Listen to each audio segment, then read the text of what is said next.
Welcome back students to my channel juicy brains. And आज के lecture में हम रिडेम्पशन ऑफ डिबेंचर्स का एक और न्यूमेरिकल सॉल्व करेंगे जो कि इंस्टॉलमेंट मेथड पर बेस होगा।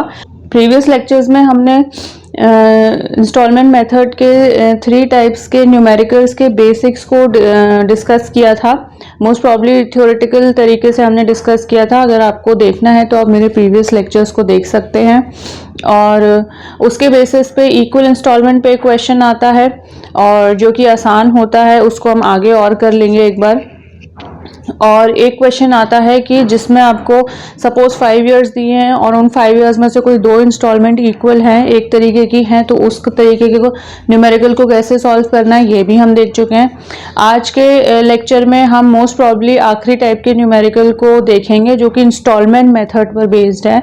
कि अगर आपको 3 साल दिए हैं या 4 साल दिए हैं, जिन 4 सालों में कंपनी रिडीम कर रही है डिबेंचर्स को और अलग अलग इंस्टॉलमेंट अमाउंट से रिडीम कर रही है, तो उसके बेसिस पे कैसा क्वेश्चन आपको आ सकता है और किस तरीके की जर्नल एंट्रीज करनी है। So let's get started. So students, this is the question that is debentures were issued by an unlisted company 90,000, 9% is the rate of interest they are carrying and face value is 100 rupees each on 1st July 2014 redeemable at premium। अब यहाँ पे previous question में issue के दौरान कोई भी condition नहीं थी, रिडीम भी एट पार हो रहे थे। यहाँ पे रिडीम एट प्रीमियम हो रहे हैं, that is 5% and from 18 onwards redeem हो रहे हैं, 18, 19 एंड 20। नाउ यहाँ पे क्या अलग है इस क्वेश्चन में, 18 को अलग इंस्टॉलमेंट है, 19 को भी अलग है, 20 को भी अलग है। इन प्रीवियस क्वेश्चन हमारे पास शायद 5 इयर्स थे और उन 5 इयर्स में से 2 इंस्टॉलमेंट रिडेम्पशन के सेम थे। Clear? And it was decided to transfer DRR ₹2 lakh. और यहाँ पे अब अलग अलग अमाउंट्स दी हैं। 2 लाख तो किया 2015 में और 3 लाख किया 2016 में और बैलेंस किया 2017 में। सिर्फ इतना ही क्वेश्चन दिया है। So let's start with the question. पहली एंट्री हम क्या बनाएंगे, जब हमने इशू करे थे I told you to divide the question और divide the journal entries in 3 different parts, that is at the time of issue, before redemption and on the time of redemption. तो हम यहाँ बिफोर इशू वाला at the time of issue वाला entry कर लेते हैं, that is on 2014। कब issue किए थे? 1 जुलाई। तो कितने इशू किए थे? तो एंट्री हमारी क्या बनेगी, bank account debited to 9% debenture application and allotment account. कितना बनेगा ये आप कैलकुलेट कर लीजिए।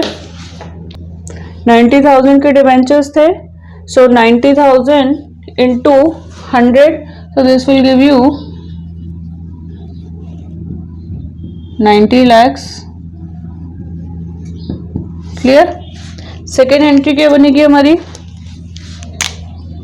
जब हम इसे ट्रांसफर करेंगे 9% डिबेंचर्स अकाउंट डेबिटेड।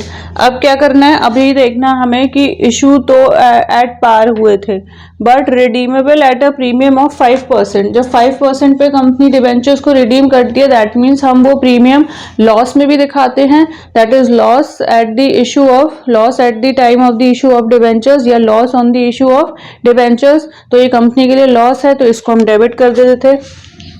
तो यहाँ पे हम करेंगे loss on issue of debentures account debited to, यहाँ पे हम करेंगे 9% debenture application and allotment account debited. इसी को ट्रांसफर करेंगे और लॉस भी अलग से दिखाएंगे क्योंकि प्रीमियम पे रिडीम हुए हैं तो कंपनी के लिए ये लॉस है, तो इसको हम यहाँ पे डेबिट कर देंगे टू 9% डिबेंचर्स अकाउंट टू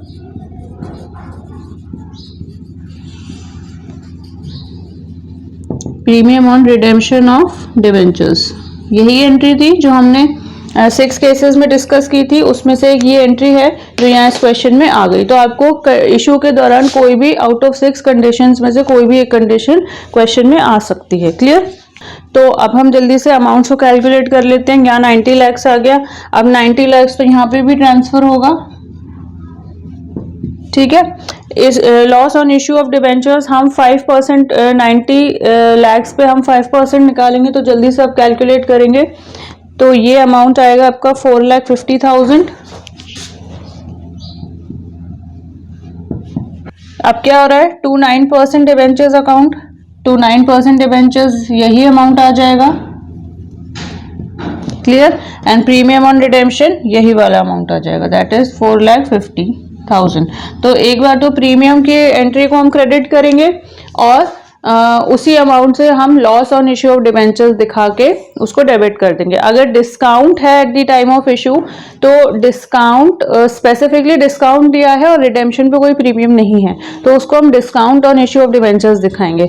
लेकिन अगर eight the time of issue discount भी है, eight the time of redemption premium भी है, तो premium plus discount combined loss होता है, तो उसको उन दोनों अमाउंट्स को ऐड करके loss on issue of debentures में शो करेंगे, क्लियर। अब हमने eight the time of issue की जो दो एंट्रीज थी वो तो हमने डिस्कस कर ली। अपार्ट फ्रॉम दिस इशू के दौरान और कोई एंट्री नहीं आएगी, तो हमने 14 की एंट्री कंप्लीट कर ली। अब हम 15 पे आ सकते हैं। तो 15 पे DRR मेंटेन हो रहा है, ठीक है। तो DRR मेंटेन हो रहा है 31 मार्च को। तो आपको पता है कि मेंटेन की क्या एंट्री बनती है जब हम क्रिएट करते हैं, that is surplus in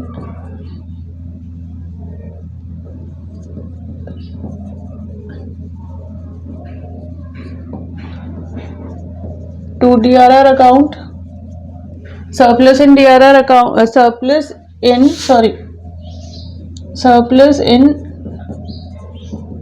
statement of PL account, surplus in statement of PL account, क्योंकि कुछ पार्ट डिविजिबल प्रॉफिट्स का हम DRR में ट्रांसफर करेंगे। ऐसे ही हम क्रिएट करते हैं DRR, और हमें ये भी पता है कि कितना होता है, that is 10% of the outstand face value of the outstanding debentures, ठीक है। तो क्लियरली यहाँ पे हमें कैलकुलेट नहीं करनी है ये चीज, क्योंकि ऑलरेडी गिवन है कि 2015 में DRR कितना क्रिएट या कितना ट्रांसफर किया, 2 lakhs। तो this is already given in the question, you need not calculate. और कोई एंट्री तो है नहीं, तो 2016 पे आ जाते हैं। 31 मार्च को ही सेम यही एंट्री होगी, और कोई इन्फॉर्मेशन हमें दी नहीं, ठीक है। हमने DRR क्रिएट कर लिया। अब कितना है, 2016 में कितना क्रिएट किया, 3 lakhs, क्लियर। अब आ जाते हैं 2017 में। 2017 को पहले हम DRR क्रिएट करेंगे, तो कितना होगा। अब 2017 में बोल रखा है कि balance is to be transferred in DRR account, clear. तो एंट्री तो वही बनेगी, ठीक है। अब हम कैलकुलेट करेंगे DRR टू बी मेंटेन। कितना DRR मेंटेन होता है, 10% of the face value of the outstanding debentures, that is 90,000 into 100, तो 90 lakhs यही है जो हमने कैलकुलेट किया था। उसका 10%, तो ये आ गया 9 lakhs, क्लियर। ये आ गया 9 lakhs। अब हमें पता है कि एग्जिस्टिंग DRR हमारे पास कितना है, तो हम उसको लेस कर देंगे, लेस एग्जिस्टिंग DRR कितना था, 2 lakhs plus 3 lakhs, that is 5 lakhs। तो यहां आ गया 4 lakh। तो this balance of DRR is transferred to DRR account in 2017, ठीक है। तो ये वैल्यू DRR की यहां आ गई। आई होप सो स्टूडेंट्स आपको ये इतना पार्ट क्लियर हो गया होगा। अब हम क्या करेंगे, अब हमें पता है कि हमें देखना है कि रिडेम्पशन कब से स्टार्ट हो रहा है। रिडेम्पशन इज स्टार्टिंग फ्रॉम 2018, ठीक है। तो हमें पता है कि eight the time of redemption से पहले जो एंट्रीज हमें करनी है DRI की, DRR की, वो हम कर लेते हैं, क्लियर। तो यहाँ तो हमने 18 से पहले 17 में DRR की एंट्री कर दी, ट्रांसफर कर दिया DRR अकाउंट में डिविजिबल प्रॉफिट्स को, क्लियर। अब हमें DRI मेंटेन करना है, वो हम 30 अप्रैल को करते हैं, बिफोर रिडेम्पशन ईयर। तो 30 अप्रैल को हम करेंगे DRI की entry, that is DRI account debited. इसे क्रिएट करेंगे टू बैंक अकाउंट। अब ये भी आपको पता है, ये 15% of the maturing debentures create करते हैं। तो मैच्योरिंग डिबेंचर्स कितने हैं? 30,000 है। 18 का ही हम क्रिएट कर रहे होंगे 17 में, तो मैच्योरिंग डिबेंचर्स 18 के ही देखेंगे। तो 30,000 into 100 that is 30 lakhs। 30 lakhs का आप निकाल लीजिए 15%, इट विल कम टू, आप कैलकुलेट कर सकते हैं simultaneously, it will come to 4,50,000। Clear? तो ये एंट्री क्लियर हो गई। हमने डीआरआई मेंटेन कर लिया 30 अप्रैल 2017 को 2018 के लिए। अब 2018 की एंट्रीज देख लेते हैं। 2018 में अब हमारा क्या हो रहा है? रिडीम कर रही है कंपनी 31 मार्च। ठीक है, तो eight the time of redemption हमें ध्यान रखना है कौन कौन सी एंट्रीज होगी। अगर डीआरआई क्रिएट हो रहा होगा तो उसको कंपनी इन कैश भी करेगी। तो डीआरआई की एक एंट्री हो जाएगी, that is bank account debited to DRI account. Clear? ये क्लियर हो गया। अब ये एंट्री हमने कर ली at the time of redemption, bank account debited to DRI account. Clear? यहाँ तो हमने यहाँ क्रिएट किया 15% पे मैच्योरिंग डिबेंचर्स पे, इतना कैलकुलेशन तो आपको क्लियर है। अब प्रीवियस वाले क्वेश्चन में हमने ये डिस्कस किया था कि जहाँ इंस्टॉलमेंट्स पे रिडीम हो रहे हैं डिबेंचर्स, तो वहाँ पे जब डीआरआई की इनकैश करने की बारी आती है तो हम एडिशनल अमाउंट पे इनकैश करते हैं। ठीक है, एडिशनल अमाउंट पे 15% लगाते हैं and that encashed value will be shown in this entry. Clear? तो हम सीधे सीधे ये 30 lakhs पे 15% शो नहीं करेंगे। अब एडिशनल कितना है? एडिशनल हमने कैसे डिस्कस किया था कि हम उसके बाद वाले ईयर के रिडेम्पशन अमाउंट देखेंगे, दैट इज 25,000 इंटू 100 25 lakhs हो गया, और ये 30 lakhs है। तो इसका हम डिफरेंस निकाल लेंगे, तो दो भी डिफरेंस आएगा वो एडिशनल अमाउंट होगा। इस अमाउंट पे 15% का जो अमाउंट आएगा निकल के वैल्यू आएगी, उसको कंपनी इनकैश करेगी। तो हमेशा डीआरआई जब इनकैश होता है तो आपको एडिशनल वैल्यू पे इनकैश करना होता है, ये आप ध्यान रखना। क्लियर? तो कितना होगा? 25 lakhs minus 30 lakhs, that is 5 lakhs पे 5% 15% लगेगा। इस पे आप कैलकुलेट करेंगे 5 lakhs पे 15%, so the amount will come to 75,000।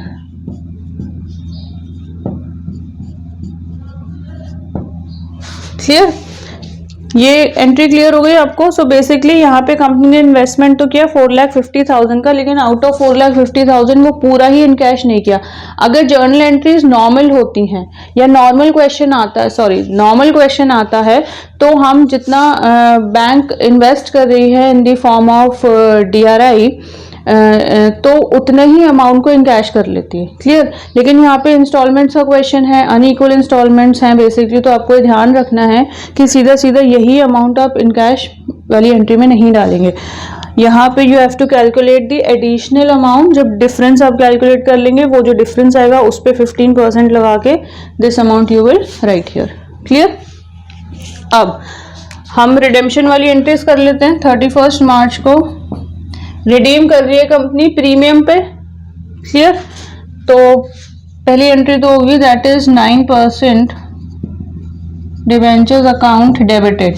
अब इशू के दौरान प्रीमियम हमने क्रेडिट किया था, premium on redemption of debentures credit किया था। अब जब रिडीम की बारी आती है तो वही प्रीमियम को हम डेबिट कर देते हैं, ऐसे ही हमने सीखा था।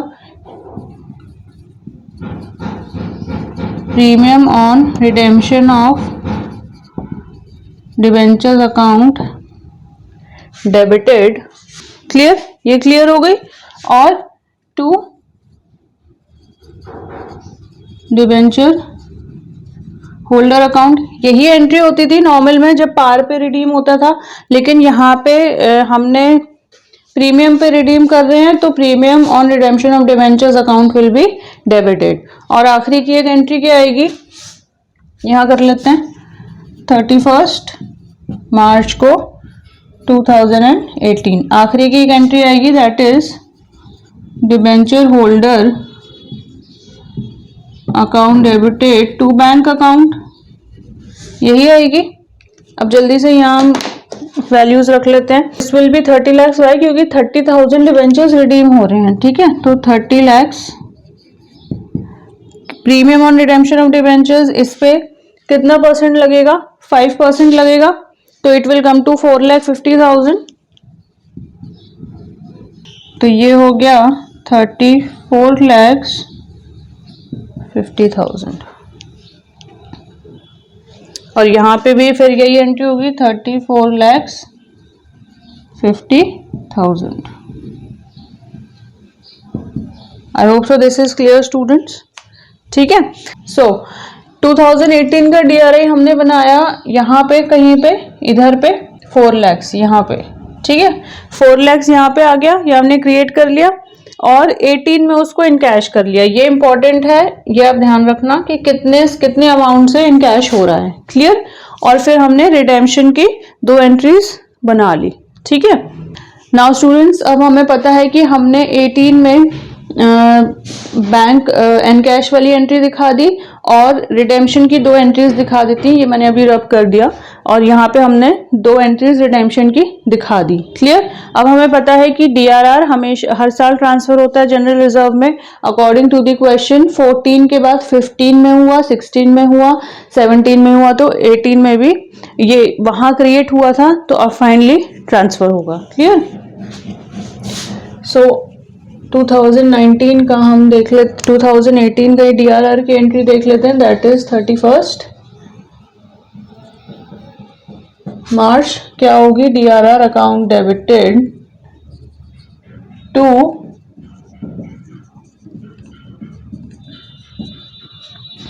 ठीक है।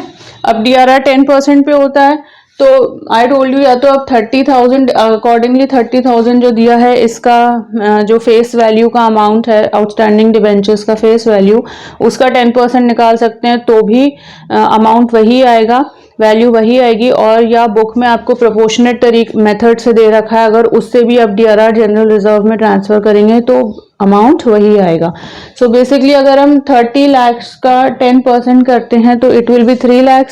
तो 3 लाख हम DRR का जनरल रिजर्व में ट्रांसफर करेंगे। 30 लाख का 10%, तो 3 लाख को हम ट्रांसफर कर देंगे। आई होप सो ये आपको क्लियर हो गया होगा।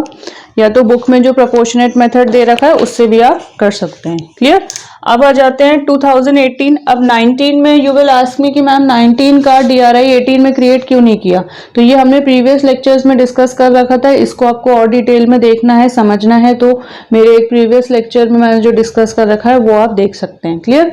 लेकिन इसका जल्दी से समरी बता देते हैं कि 19 का हम 18 में इसलिए क्रिएट नहीं करेंगे क्योंकि 18 में DRI को हमने इनकैश किया है, तो उस ईयर में अगर हमने इनकैश करा है तो हम DRI की क्रिएशन वाली एंट्री शो नहीं करेंगे, ठीक है। तो ऑब्वियस सी बात है 19 का DRI क्रिएट नहीं होगा, अगर हम 18 में शो नहीं करेंगे तो क्रिएट नहीं होगा। तो 19 का अगर क्रिएट नहीं होगा तो इनकैश भी नहीं होगा, ठीक है। ये क्लियर हो गया। तो इंस्टॉलमेंट में आपको ये चीज ध्यान रखनी है कि किस ईयर का DRI प्रीवियस ईयर में हम मेंटेन करेंगे या नहीं करेंगे, ओके। तो 19 का DRI 18 में हम नहीं करेंगे क्योंकि ऑलरेडी हमने 18 में इनकैश वाली एंट्री दिखा दी। तो अब सीधे हम 19 पे आ जाते हैं, 31 मार्च। अब 19 की DRI तो क्रिएट हुए नहीं, तो इनकैश भी नहीं होगी, तो सीधे हम यहाँ पे रिडेम्पशन वाली एंट्री शो कर देंगे। आई होप सो स्टूडेंट्स आपको क्लियर हो गया होगा। That is 9% debentures account debited. यहाँ पे भी सेम यही एंट्री आएगी, प्रीमियम ऑन रिडेम्पशन,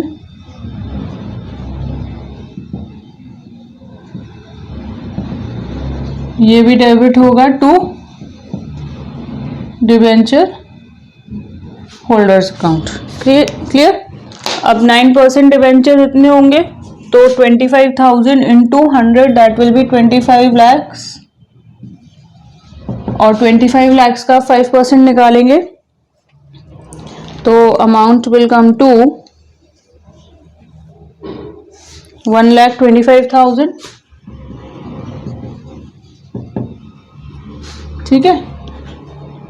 26 lakhs 25,000, तो 26 lakhs 25,000 क्लियर। और इसकी सेकेंड एंट्री क्या होगी, डेट वही आएगी, debenture holder account debited to bank account that is 26 lakhs 25,000। As a clear, यहाँ क्लियर हो गया कि डीआरआई की इन कैश वाली एंट्री 19 में क्यों नहीं शो करी, क्योंकि 19 का डीआरआई 18 में हमने क्रिएट किया ही नहीं। ओके, और आखिरी एंट्री क्या हो जाएगी, डीआरआर को ट्रांसफर करते हैं जनरल रिजर्व में, तो DRR account debited to general reserve account. कितना यहाँ पे मैच्योर हो रहे हैं डिबेंचर्स 25,000, तो 25 lakhs का आप कितना परसेंट, 10% दिखा सकते हैं। तो दिस यहाँ तक आपको क्लियर हो गया ये न्यूमेरिकल। हम डेट वाइज चल रहे हैं, ईयर वाइज चल रहे हैं, तो कोई कंफ्यूजन नहीं हो रही है। And in your mind you know कि इंस्टॉलमेंट वाला क्वेश्चन है, तो ईयर वाइज हमें कौन कौन सी एंट्रीज करनी है। आप हर एक ईयर को 3 पार्ट्स में बाइफरकेट कर लीजिए, eight the time of issue, before redemption, eight the time of redemption, तो आप कभी कंफ्यूज नहीं होंगे। And please students keep in mind the value, जैसे डीआरआई हमने क्रिएट किया वो तो सिंपल था, लेकिन जब इन कैश होगा तो हम एडिशनल अमाउंट या डिफरेंस अमाउंट पे 15% को शो करेंगे। और डीआरआर की भी जो हम जनरल रिजर्व में ट्रांसफर करेंगे वो प्रोपोर्शनेट अमाउंट से ट्रांसफर करेंगे, या तो आप डायरेक्टली जिस मेथड से मैं कर रही हूँ उससे कर सकते हैं, या जो बुक में प्रोपोर्शनेट मेथड दिया है उससे भी आप कर सकते हैं। ओके, आपको क्या लगता है इसके अलावा और कोई एंट्री है इसमें? ऑब्वियसली एक एंट्री रह रही है, दैट इज डीआरआई की, जब डीआरआई हमको हम क्रिएट करना है। अब 20 का डीआरआई 19 में क्रिएट कर सकते हैं, क्योंकि 19 में डीआरआई इनकैशमेंट की कोई एंट्री नहीं है, so we can create, obviously we have to create. Okay, so DRI हम कब क्रिएट करते हैं, 30 अप्रैल को, ये आपको पता है, by now you should be knowing this. 30 April को 20 की डीआरआई क्रिएट करेंगे, that is DRI account debited to bank account. अब इसकी वैल्यू निकाल लेते हैं, कितने अमाउंट से DRI क्रिएट होगा। अगर हमने ये डिस्कस किया था क्वेश्चंस में कि DRI अगर इन कैश हो रहा है तो एडिशनल अमाउंट से इन कैश होगा, क्लियर। और यहाँ पे DRI अगर मेंटेन हो रहा है तो ऑब्वियसली एडिशनल अमाउंट पे ही मेंटेन होगा, एडिशनल अमाउंट का 15% वो DRI मेंटेन हो गया। और जब इनकैश होगा तो एडिशनल अमाउंट का ही 15% इनकैश होगा। शुरू में हमने जो DRI की एंट्री करी जब क्रिएट कर रहे थे फॉर 2018, तो हमने 30,000 पे क्यों शो किया, क्योंकि 30,000 से पहले रिडेम्पशन तो हो नहीं रहा था।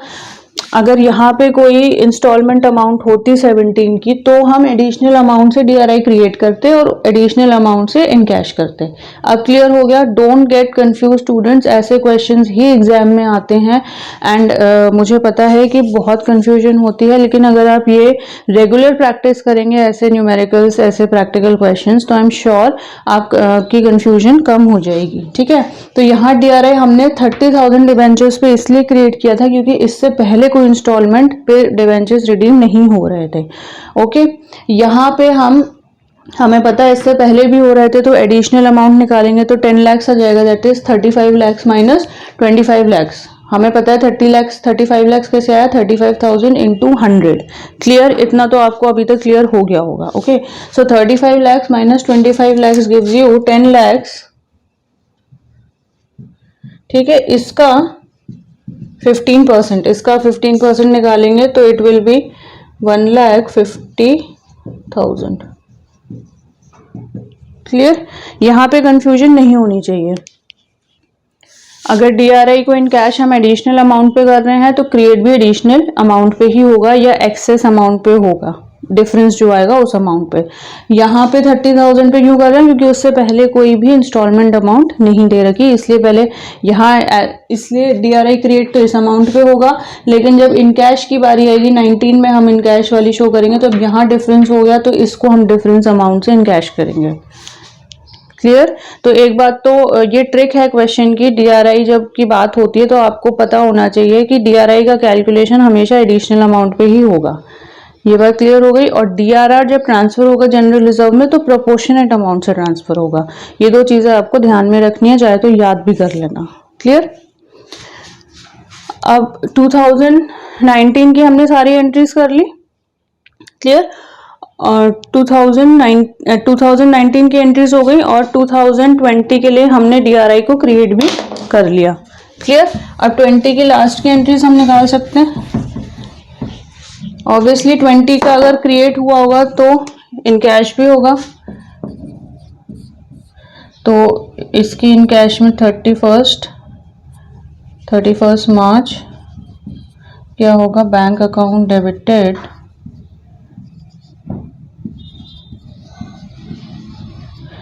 अब कितना होगा। अब यहाँ कोई प्रोपोर्शनेट अमाउंट की तो बात आ नहीं रही, क्यों? क्योंकि इसके बाद का कोई रिडेम्पशन इंस्टॉलमेंट नहीं दे रखा। सो ऑब्वियसली DRI को इन कैश करेंगे तो जितना मैच्योरिंग डिबेंचर्स है उस पे करेंगे।